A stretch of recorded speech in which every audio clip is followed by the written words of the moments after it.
enemy trucks driving along uncharted roads in this sector, and so High Command wanted to find out where they were heading to. The forest had no major population centers or positions of known strategic importance, so it seemed strange to have so much activity there. Was there an operations base there, where the remnants of the German military could stockpile weapons and supplies for future resistance? Was there a POW camp or maybe one of those terrible prisoner camps being discovered all over Germany? Nobody really knew, and it was up to me and my company to find out.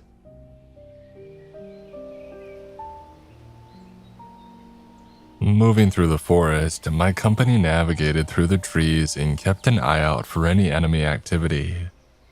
Despite the war nearing its end, we knew that we had to keep alert. There were still some die-hard units in place like this, so it was never good to let your guard down in case we encountered them. With reports of trucks rolling around this area, I felt that such units were most likely present. And luckily for us, most of the morning was uneventful. Our search through the area found nothing but trees and rock. After resting at noon in order to eat, we soon continued our search, moving along the same direction until the lead platoon encountered a trail. Following this trail, we soon saw 2 trucks halted in the middle of the path. Meanwhile, dead German soldiers could be seen in and around the vehicles. Cautiously approaching the trucks, the leading squad quickly made sure that it was clear before securing the surrounding area. I then ordered the company to hold while me, Jacobs, my XO, and the platoon commanders inspected the trucks and the deceased German soldiers surrounding it. Were they ambushed? Second Lieutenant Henry Arnold, commander of 3rd Platoon, asked as he stared at the trucks. To our surprise, the vehicles had various damage on their cabins and their truck beds. To me, it seemed as if somebody took an axe and started swinging heavy blows on the trucks. It must have been some powerful man who did it. However, as the metal in the cabins was heavily shredded. It seems like it. The question now is, who did it? My XO, First Lieutenant Daniel Jenkins, replied, as he inspected the dead men on and around the trucks. Like the vehicles, they seemed to have been attacked by an axe-wielding assailant, as they had limbs sliced off. It was an awful sight, and many of the men who were battle-hardened veterans of countless battles had to look away from the terrible carnage. There aren't any resistance groups here, Second Lieutenant Henry Merrill said. I nodded at this, and I remembered the briefing we had at battalion headquarters a few days before. The area that we were in was deep in Germany, and the people were either loyal or too afraid to resist. Perhaps they were on their way to surrender to us and were ambushed by the die-hard forces. I saw Sergeant Jacobs shake his head at this. Oh, I doubt it, sir. Based on the direction their trucks are pointing, they would have been heading away from our lines and not towards it. Then who could have done this and why? Jenkins asked, but nobody could answer. Instead, we stared at the gruesome sight, confused and worried. Reporting what we encountered to battalion headquarters, I told them that we were unable to find out who was responsible for the destruction of the 2 German trucks and the death of its occupants. A sweep around the area found no signs of those who attacked them. The only sign that a battle had occurred was from the bullet casings that the Germans fired and their dead bodies. Acknowledging the information, headquarters told us to be on high alert and to continue our search around the area. With that, I ordered the company to follow the trail and to keep their eyes open for any hostile activity. I didn't want any of my men to meet the same fate as the Germans on the trucks had. However, as we marched along the trail, the sight of the dead German soldiers and the unknown reasons behind their deaths continued to plague my mind. For some reason, I wanted to turn back to the safety of our lines, but with no good reason to do so, I knew that we had to continue. The sight of 2 truckloads of German soldiers found dead on a trail would not ease the old man's anger at me if I told him I chickened out and failed to meet my objective. And the next hour of the march was without excitement, as we went along the trail and encountered nothing but the noise of the forest. Eventually though, 3rd Platoon, which was at the head of the company, reported to have found a heavily fortified mine entrance. Wasting no time, I quickly moved forward and joined Arnold, as he and his platoon laid prone in a depression that was covered with thick underbrush. From there, I could see flat open ground which was covered with barbed wire, and it had a concrete bunker covering it. Next to the bunker was a gun emplacement for a German 88. Meanwhile, behind the bunker were 2 watchtowers that guarded the concrete entrance that led to a tunnel on the side of a mountain. "The trail leads all the way there, sir," Arnold said before frowning. "It seems to be heavily defended, but there's something that you should know, sir." Before he could continue, I suddenly saw what he was most likely trying to tell me about. Staring through my field glasses, I saw a body laying on the ground, unmoving and seemingly dead. Then I noticed other bodies, around a dozen of them all over the enemy position. It seemed that the garrison there had already been taken out. Looking away and turning towards Arnold, I stared at him with disbelief. Seeing my expression, he must have known that I already saw the dead German soldiers. "Have you seen any sign of activity in those positions?" I eventually asked. "None, sir," Arnold said. "Me and the platoon sergeant observed the bunker, the gun emplacement, and those watchtowers, but saw no Germans aside from that dead. It could be a trap, but I'm not sure. If it is, it's one gruesome way to draw us in." I nodded. The terrain in front of the bunker was a killing ground. If we crossed, we would be completely exposed. If this was indeed a trap, then the Germans could fire at us from hidden positions that we haven't seen yet. But was it really a trap? It seemed strange for the enemy to bait us using dead men. It just didn't seem right. Maybe it wasn't a trap after all. Maybe this was the work of the same assailants that ambushed the 2 trucks earlier. That thought concerned me a lot. If it was the work of that unknown party, why haven't they made contact with us yet?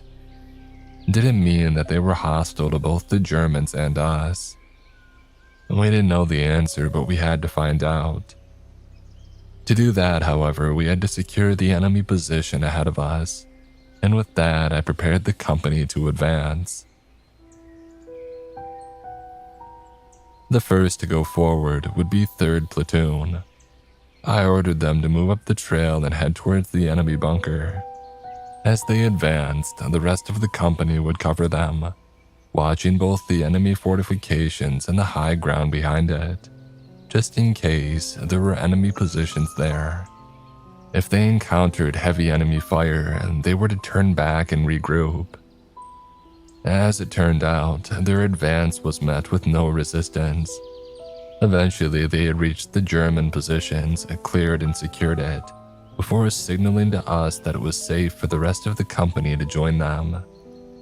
Reaching the position, I immediately inspected the dead German soldiers, and I looked down with dread to see that they had similar injuries to those from the ambush trucks. Dried blood could be found everywhere, bullet cases littered the ground, and severed limbs were scattered all over the place. It was an all too familiar sight.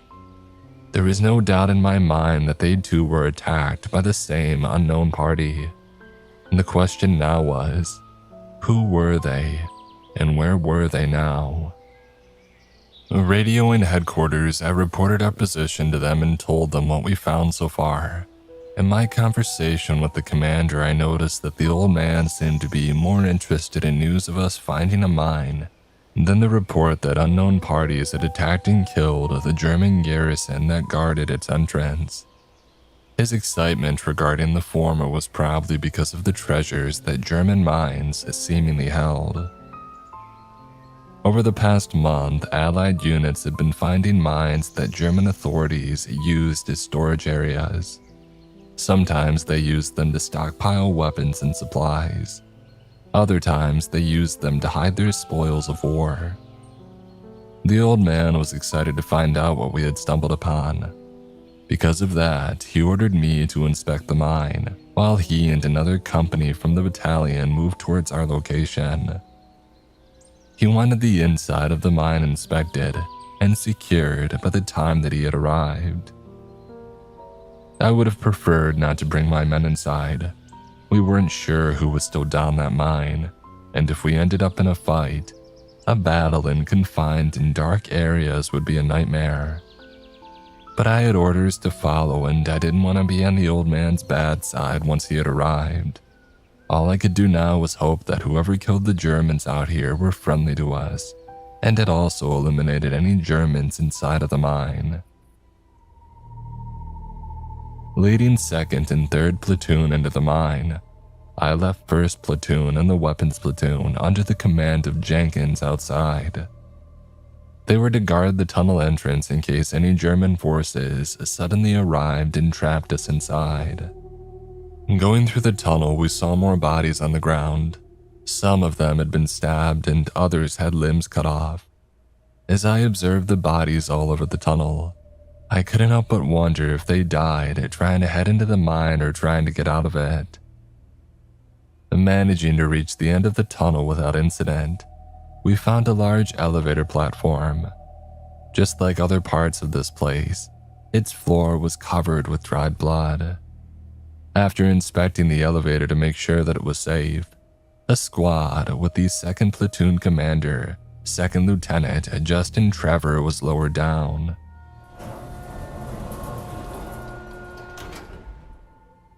After a few minutes, the platform rose back with one of his men, who said that it was safe to go down and that I would be amazed to see what they found. Curious, I inquired what they saw down there. "It's some kind of factory, sir." "What kind of factory?" I asked, as we rode the platforms down. "Rockets, Captain," he said, scratching his head. "Like the ones they've been throwing at London, except they're bigger. They remind me of the time we went to New York to board the ship across the Atlantic."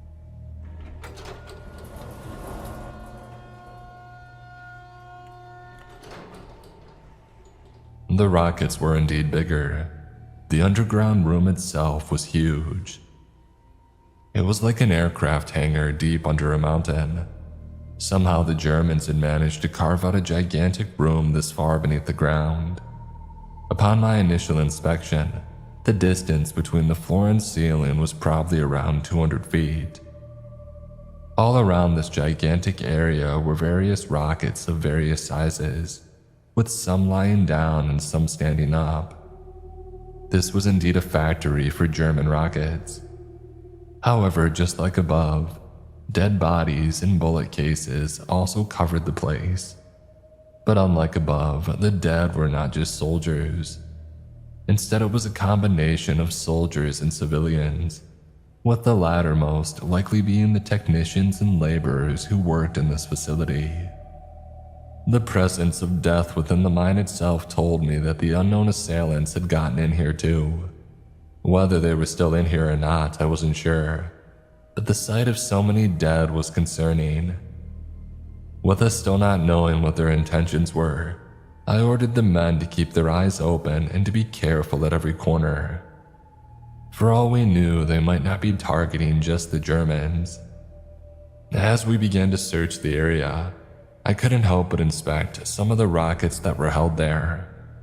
There were rockets of various sizes, and I was amazed how the Germans were able to produce these large machines in such quantities. Clearly, their underground industry and infrastructure was far greater than what we thought. One of the smaller rockets in there was over 40 feet long and had a diameter of over 5 feet. Upon approaching one, I recognized them as the V2. It looked exactly just like the ones in the photographs the battalion S2 had showed us. And the other rockets, though, I could not recognize, but they were definitely bigger than the V2s. As we moved around the hangar and checked each rocket, it seemed like some of them were supposed to fit on top of one another. Now, I was no expert when it came to rockets, but it was obvious that numerous big rockets stacked together could extend the range of the last rocket on the stack. This made me wonder if the Germans had been developing a weapon that could hit further into Britain. Maybe they were even developing one that could hit America. Staring at the size of the rockets and their engines, I didn't think it was outside the realm of possibility. Looking around even more, I noticed a couple of strange rockets that stuck out from the rest. The first one was a small rocket around 40 feet long. This rocket had a small pair of wings that ran along its length, while at the front there was a canopy.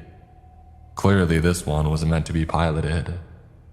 The thought of somebody riding a vehicle as dangerous as a rocket astonished me, and I wondered what unlucky pilot got assigned such a frightening job. The second strange-looking rocket was one that had a strange shape, one that made it resemble a bell and stood on 4 pylons that acted as its legs. Standing at around 60 feet in height and having a diameter of around 20 feet, it was definitely one of the bigger rockets there. Inspecting it, I noticed that unlike the others, it had no engines on it. Instead, the bottom was flat and there seemed to be no place for any of the rocket engines to be placed on. Another strange thing about them was that they had these large ramps on their side that led to the interior. Glancing inside, I could see that there were seats and controls in there, just like a cockpit. Seeing that made me wonder if what I was looking at was a rocket, since I assumed that those areas were supposed to be where the fuel was and not a cockpit. I was tempted to go inside and look around more, but I decided against it. There could be booby traps that could destroy the equipment and harm it. So I decided to leave it alone and let the engineers figure it out when they get their hands on it. There were 2 of the bell-shaped rockets in the hangar, with one seeming to have some form of major damage, while the other had a few dents on its hull, but it was largely intact. This latter rocket seemed to have been undergoing maintenance, however, since many of its panels were removed, while its machinery were littered all around it. As I continued to explore the hangar, one of the soldiers from 3rd Platoon approached me and said that Lieutenant Arnold had requested my presence. Earlier, I had ordered 3rd Platoon to further explore the facility and search the other rooms there, while 2nd Platoon remained at the hangar, clearing it and doing the best they could to pile the German dead to one corner of the room. After looking around the vast facility, it seemed that Arnold and his platoon had found something important. Taking a stairwell at the side of the hangar, the 3rd Platoon man led me up a few flights of stairs until we had made it to a room. In the room, Arnold stood there waiting. The room that he was in was filled with cabinets and tables covered with folders and documents. Gesturing to one of the tables, I looked to where Arnold was pointing and was impressed by what I saw. Schematics from one of the rockets was there, laid out right in front of us. I quickly realized that he had stumbled upon the blueprints and technical papers regarding the rockets being built in this underground facility. Smiling, I gave Arnold a pat on the back, knowing his find would be helpful for the engineers who would be studying the rockets that we found here. Sure, having the finished product was nice, but with these documents, the engineers at home would not only learn how to use the rockets, but also learn how to reproduce them without having to tear apart and study the ones in the hangar below. Looking around the room and seeing what else we could find, I noticed a panel of windows off to one corner. Glancing out of it, I realized that it offered a complete view of the hangar area below. After watching 2nd Platoon move around and work, I then turned my attention away from the window and stared at some of the documents on a nearby table. I had some ability in speaking and reading the German language, thanks to a childhood friend of mine who was the son of a German immigrant, so I decided to pick up one of the papers and see what was written. Military encounters with out-of-Earth beings. This piqued my interest. Out-of-Earth beings, what do they mean by that? Wanting to learn more, I continued to read. August 1943, first encounter with Die Glock.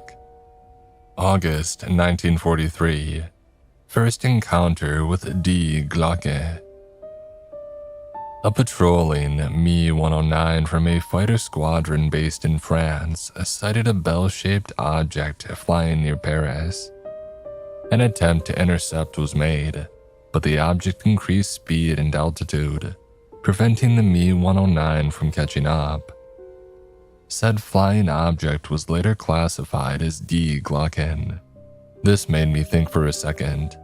The bell, Die Glocke in German. Did this mean the bell-looking rocket at the hangar? I believed that it did. December 1943, second encounter with Die Glocke. A Glocke was flying south of Berlin, spotted by local anti-aircraft batteries. January 1944, third encounter. During the A9 manned rocket suborbital test flight test, the pilot of the rocket reported sighting a Glocke approach and trail him. This sighting reveals that Die Glocke is capable of outer space flight. Said spacecraft continued to trail the A9 until the latter re-entered the atmosphere. February 1944, fourth encounter with Die Glocke and the sighting of a mothership spacecraft. And during the second suborbital test flight, the test pilot reported seeing a disc-shaped spacecraft in the distance. From this object, which would later be labeled as mothership, he sighted a Glocke exit before moving towards them.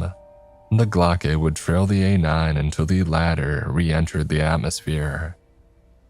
March 1944, fifth encounter with Die Glocke and the destruction of an A9 manned rocket.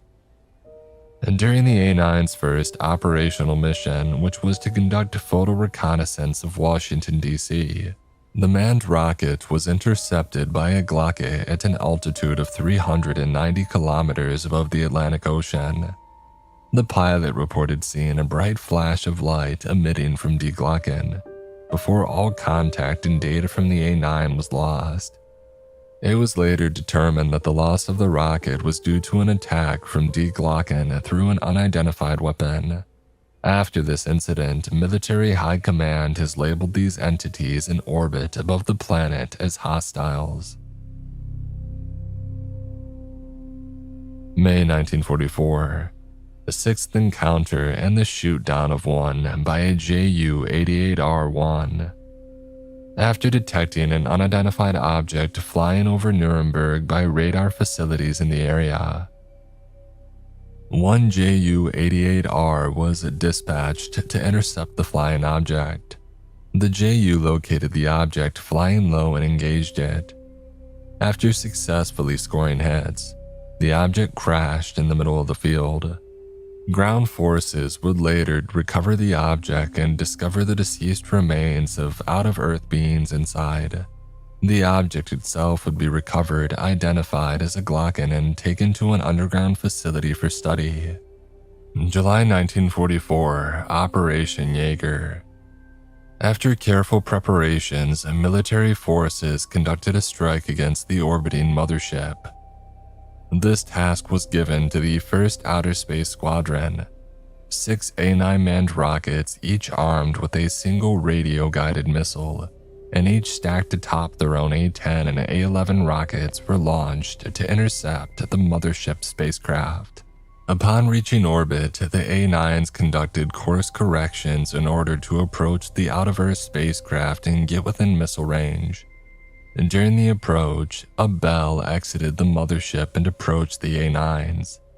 Through the use of a heat weapon, it managed to destroy 2 of them, before being destroyed by 2 radio-guided missiles from 2 of the 4 remaining A-9s. With 2 missiles left available, two A9s pressed the attack and got within range. They fired and successfully damaged the mothership. Reports from the pilots state the damage must have been substantial, as they saw two of the bells vacate the spacecraft and enter the atmosphere. One of them that evacuated the mothership was found landing in southern Germany. An infantry battalion was garrisoned in the area and quickly surrounded the bell. After a brief engagement, the battalion had managed to kill two out-of-earth beings and knock unconscious two others. They, along with the bell, which was lightly damaged from the fighting, were brought to an underground facility for observation and study. After reading this, I was left dumbfounded. Was all that I read true? It seemed too outrageous to be. Yet remembering the bell-shaped rockets in the hangar, I began to wonder if there was some truth to this document. But if this was indeed true, then where were these out-of-earth beings that the Germans had claimed to have captured? Were they being held in this facility? This thought nearly made my heart skip a beat. If they were indeed being held here, then where were they contained? And then another thought came into my mind. Were they even still contained? Remembering the dead bodies and the gruesome ways that they were killed, I assumed that they could have been the work of these beings. I then realized that we could be trapped here with creatures far stronger than us. At that moment, I was lost. I didn't know if I should believe the document or throw it away as rubbish. I was in the middle of debating with myself about that topic when Arnold's platoon sergeant came racing up the stairs. "Sir," he said to Arnold before turning to me. "Captain." He then paused, catching his breath before continuing. "We found something you both need to check out." Shoving the document into my pocket, I nodded and ordered the sergeant to lead the way. Moving down and going through long dark halls, the sergeant brought us deeper and deeper into the facility. With each hall, the occasional dead German could be found. Eventually, we reached a hallway where two 3rd Platoon soldiers stood at the entrance.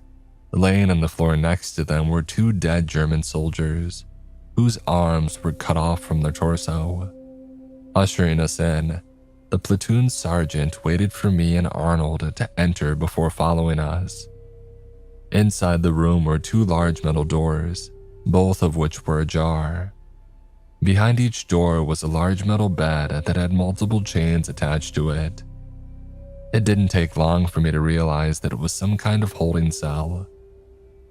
Moving towards the closest cell, I noticed that the metal door was at least 5 inches thick. Yet despite its thickness, it was clearly heavily damaged. Dents on the metal could clearly be seen, as if somebody had been punching it. Not only that, but the door had a hole where the large mechanical lock should have been. Looking around, I found the heavy lock laying on the other side of the room, as if it had been pushed off. I frowned upon seeing that. Something from inside must have applied enough force to remove the lock. Whatever was in there, I knew that it couldn't have been human. No man could have had the strength to do that. With no signs of explosives being used, it was obvious that sheer natural strength had kicked the lock off the door. Turning my attention to the other cell, I noticed that its door also had dents. However, the lock on that one was intact, although unlocked. My assumption at the time was that whatever was contained in the first cell, it had gotten out and freed the one in the other cell. After seeing the damage on the metal doors and noting the chains on the bed, I quickly remembered what I had read earlier in the German document. This must be where the Germans kept the creatures they captured from the spacecraft. Realizing that there was indeed truth to what was written on that paper, a sense of urgency suddenly filled me. Lurking in this mine or possibly in the surrounding forest were creatures not from this planet. At that point, I knew that we were in danger. Turning away from the cells, I quickly stomped back towards the hallway, as Arnold followed close behind. I told him about the paper I read and the possibility that Germans were killed by the creatures that they kept in here. I then ordered him to gather his platoon and meet me by the elevator platform. I wasn't sure if he believed what I said, but he gave no questions. With that, he and his platoon sergeant, along with the 2 members of the platoon that were already there, went to find the rest of his men. Meanwhile, I took a different route and began to make my way back to the large hangar area.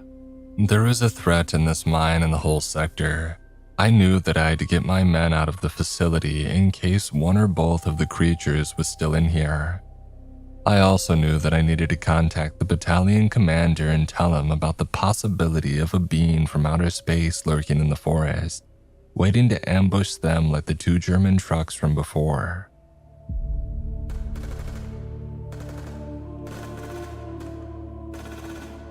As I made my way through the maze of hallways, the distinct sound of gunfire immediately halted me.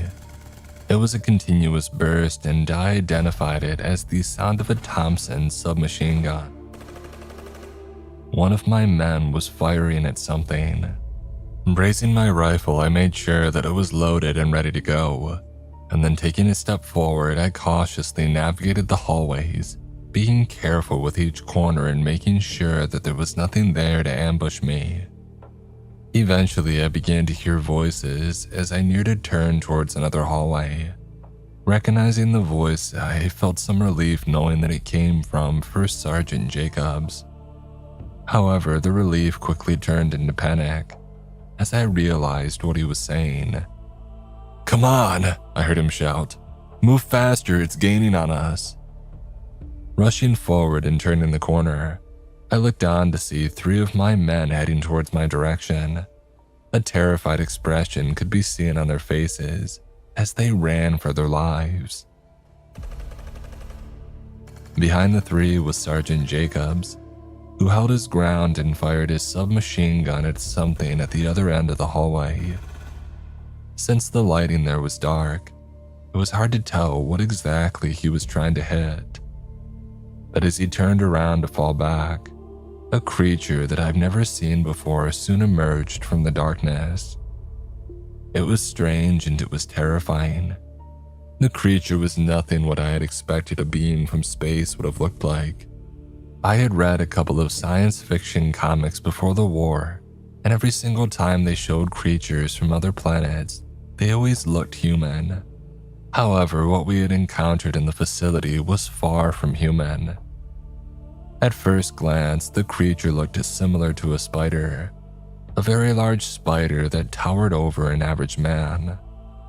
But as it got closer, I noticed that although its silhouette was similar to a spider, its features were nothing like the small creatures here on Earth.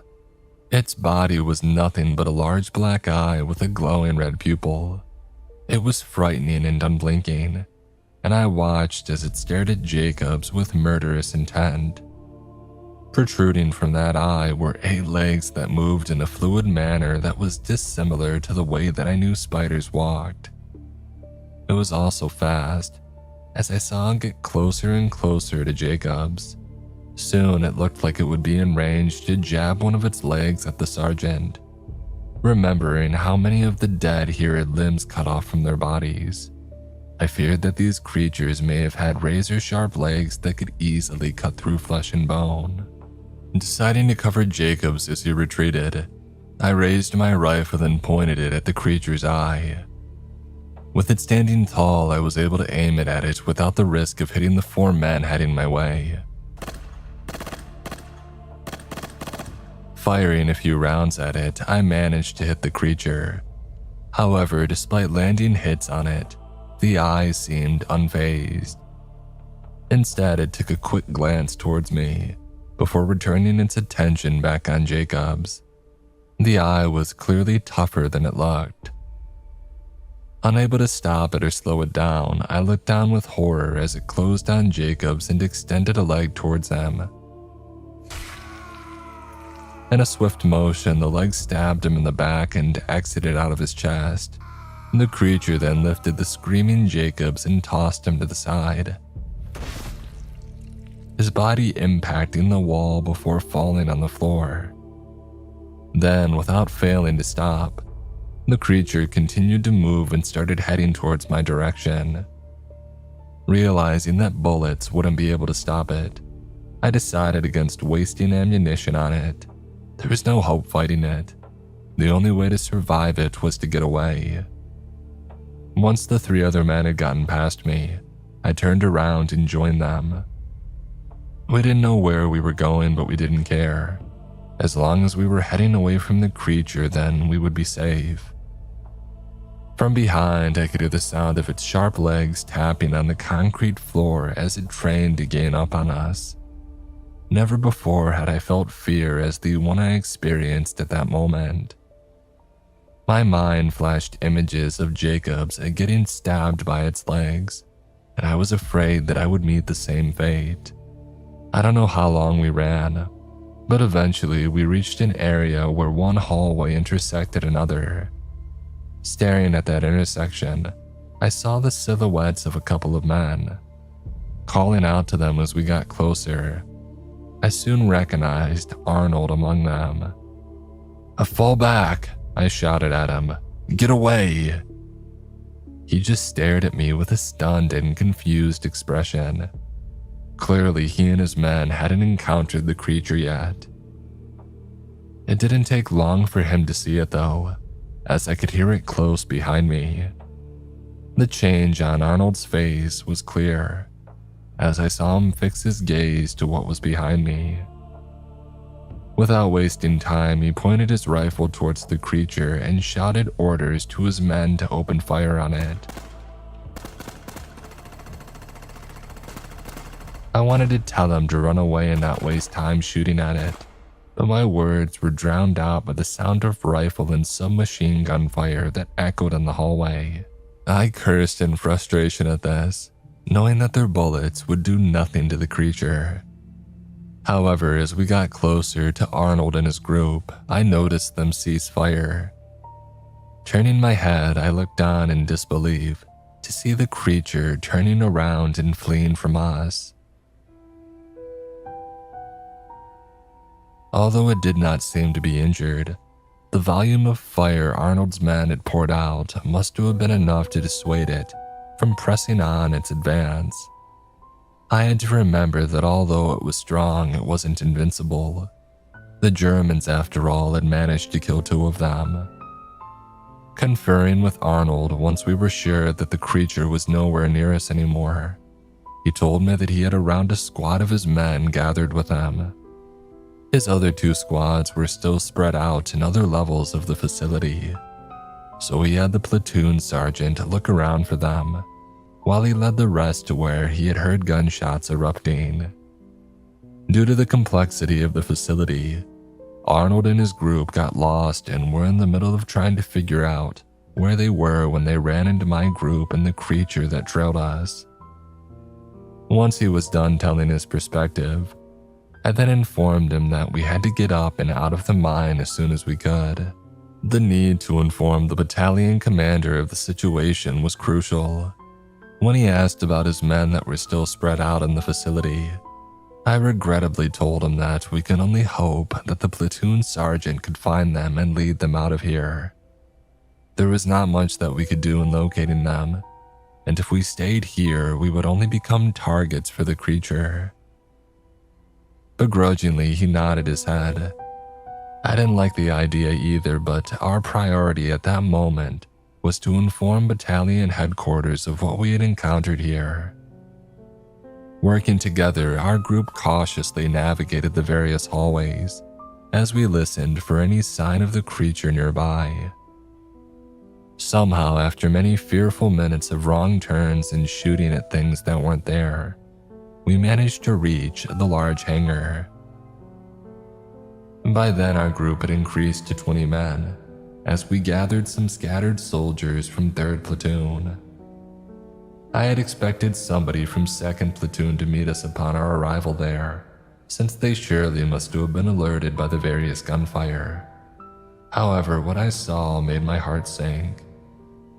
The creature had gotten there already and it had torn 2nd Platoon apart. Their bodies were strewn all over the hangar, lifeless with some missing limbs. Like the German bodies that we had found all over the facility, they now shared the same fate.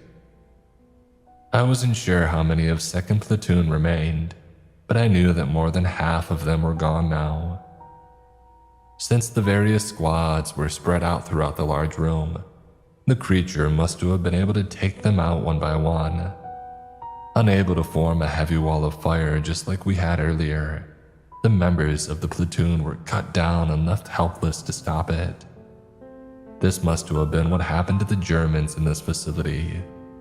They were systematically targeted by this being from space. Wasting no time to grieve, I quickly led my remaining men towards the elevator. Keeping our eyes wide open, we constantly scanned the area as we moved, in case the creature was still lurking nearby. As we reached the base of the elevator frame, one of the men pulled the lever to call it down. At that moment, I couldn't help but wonder for a second. Last time I checked, the platform was already down when it carried the last squad of my group down here. So why was it back up?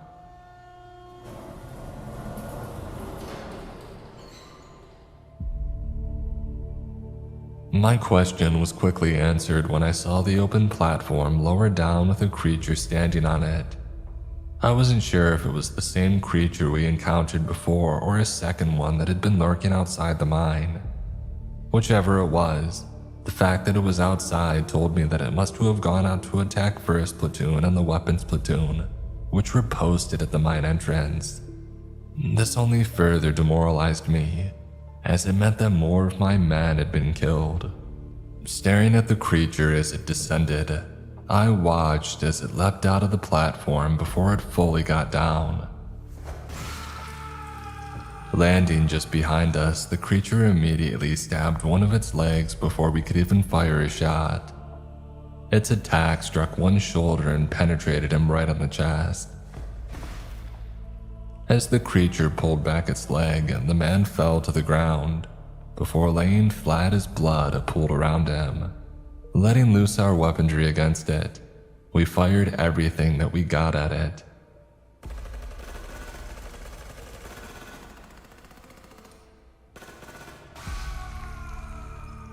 But even with the heavy torrent that we had placed on it, the creature managed to swing one of its legs and cut off the arm of another soldier.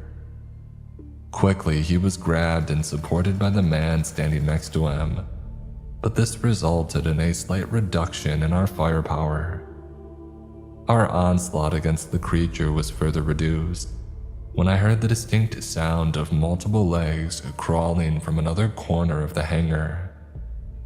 Looking in that direction, I saw another creature move and rush towards us. Both creatures were now present before us, and I was forced to divide our fire in order to deal with both of them. This meant that the intensity of our barrage was not intense as I would have liked, and I prayed that it would be enough to stave off the two and keep them at a distance. For a while it seemed to have worked, as the one closest to us backed off, while the one further from us had difficulty approaching. I didn't know how long we could hold this line. It was a tense moment, and I could feel my heart beat harder and harder as I watched the creatures try and advance only to fall back. Knowing that our bullets wouldn't be enough to kill these creatures, and having no intention to stay there forever, I gradually pulled back my men, and we slowly backed away towards the elevator platform. As we withdrew, me and Arnold made sure that we kept up a continuous rate of fire against the creatures. We knew that any slackening could open up a gap that would allow them to attack.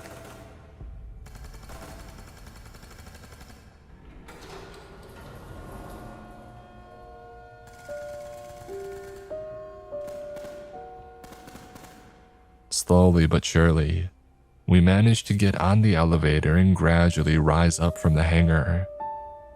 As we rose away from the creature, We continued to pour out hot masking fire against them, making sure that they wouldn't hop up onto the platform.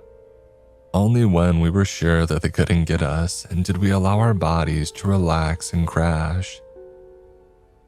Riding the elevator up, we eventually reached the top, where we were greeted by the sight of a heavily armed squad pointing all its weaponry at us. Scanning the faces, I noticed that Jenkins was among them. Moving forward, Jenkins met me halfway and said that he was relieved to see me. Apparently, while we were busy evading the creature in the facility, Jenkins and his group encountered one that emerged from the forest.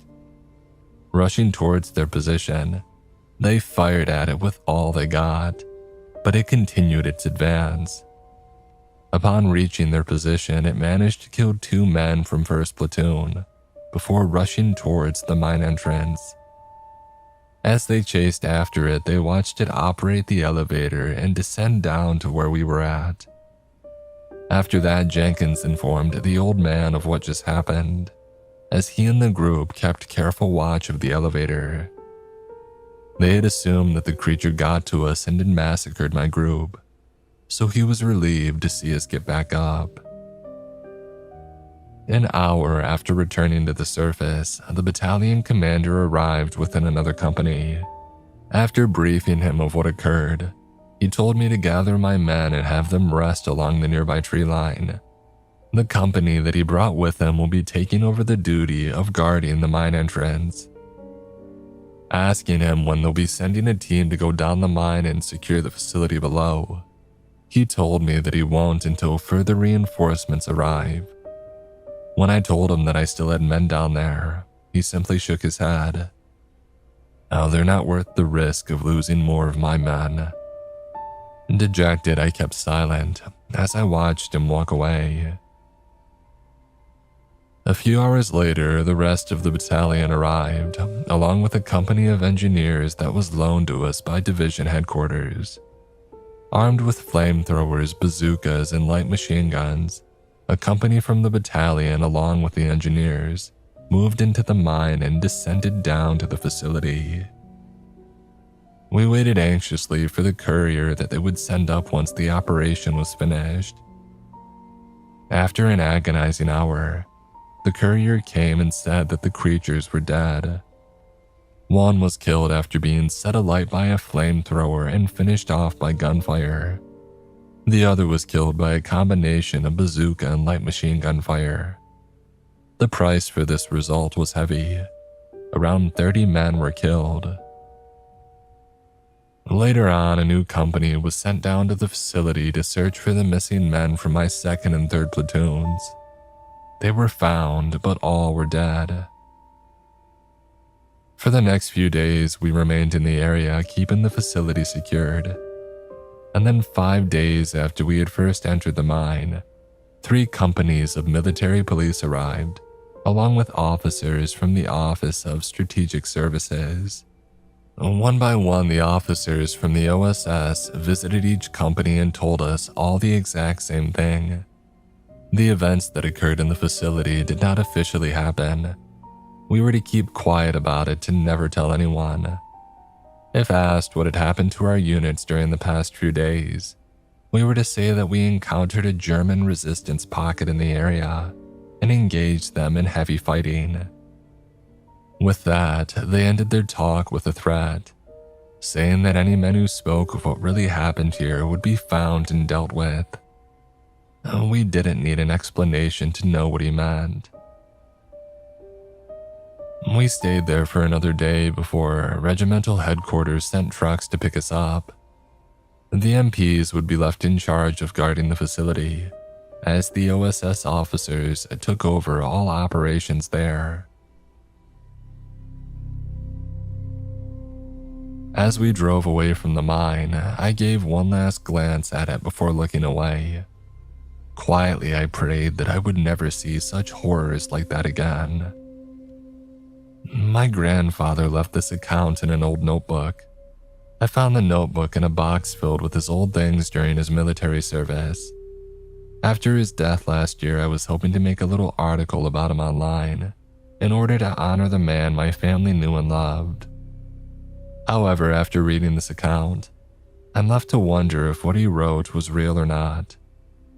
At first, I found it hard to believe, but after going through his notebook, I found something interesting that made me realize that there must be some truth in what he said. Left between the pages of the notebook was an old piece of paper with German text on it. Translating some of it, it read, "Military encounters with out-of-earth beings.